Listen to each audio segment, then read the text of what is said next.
Ready start. महोदय, किसी भी देश के लिए राष्ट्र ध्वज, राष्ट्रगान एवं राष्ट्रभाषा राष्ट्रीय स्वाभिमान की आधारशिला होते हैं।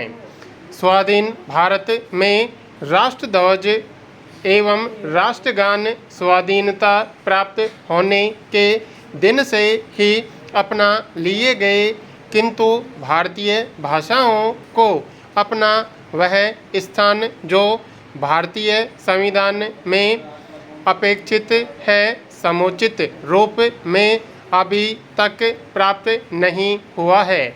इससे राष्ट्रीय स्वाभिमान रखने वाले सभी भारतीयों को हार्दिक वेदना होती है। अगस्त 1942 में जब अंग्रेजों भारत छोड़ो की क्रांतिकारी घोषणा हुई और उसके अंतर्गत जो आंदोलन चला, उसमें यह स्पष्ट कल्पना थी कि भारत न केवल अंग्रेजों की राजनीतिक दास्ता से मुक्त हो, अपितु देश का कामकाज भारतीय भाषा में हो। तदनुसार संविधान के अनुच्छेद 345 में राज्यों को राजकाज संबंधित क्षेत्र की भाषा में करने का उपबंध किया गया।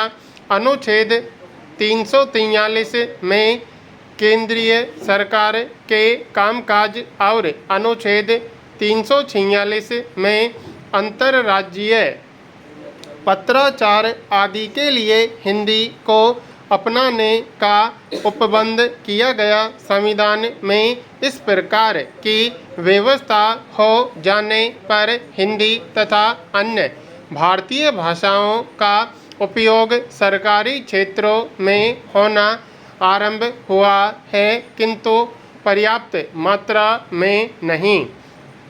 सरकारी क्षेत्रों में अंग्रेजी का अभी बोलबाला है। औद्योगिक तथा व्यापारिक क्षेत्रों में भी अंग्रेजी का वर्चस्व है और वह बढ़ता ही जा रहा है। शिक्षा के क्षेत्र में भी भारतीय भाषाओं की काफ़ी उपेक्षा है। अगस्त 1942 के अंग्रेजों भारत छोड़ो अभियान की स्वर्ण जयंती देश भर में गत वर्ष मनाई गई थी।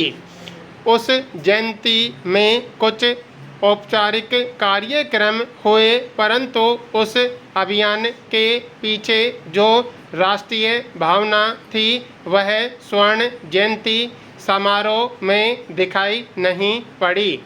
उस अभियान के दौरान तथा उसके पहले भी स्वाधीनता प्राप्ति के लिए जो लंबा संघर्ष हुआ, उसके फलस्वरूप भारत 15 अगस्त 1947 को स्वतंत्र हुआ। कुछ वर्ष बाद हम अपनी स्वतंत्रता की स्वर्ण जयंती मनाने की तैयारी करेंगे।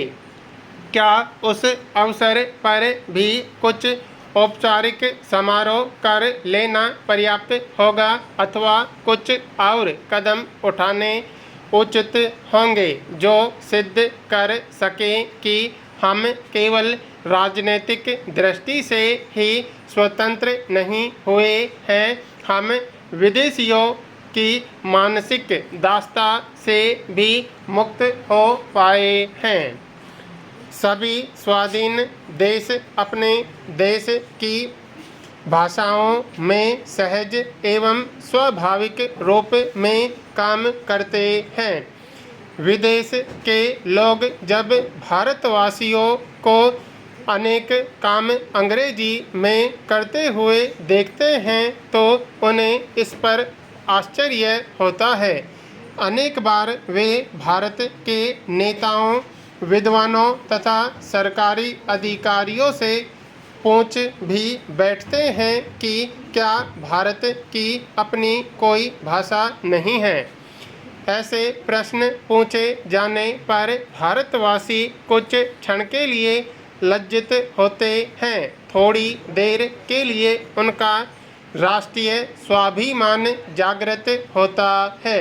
वे भारतीय भाषाओं को अपनाने की बात सोचते हैं, किंतु फिर अंग्रेजी में बोलने तथा विविध कार्य अंग्रेजी में करते रहने का क्रम जारी रखते हैं।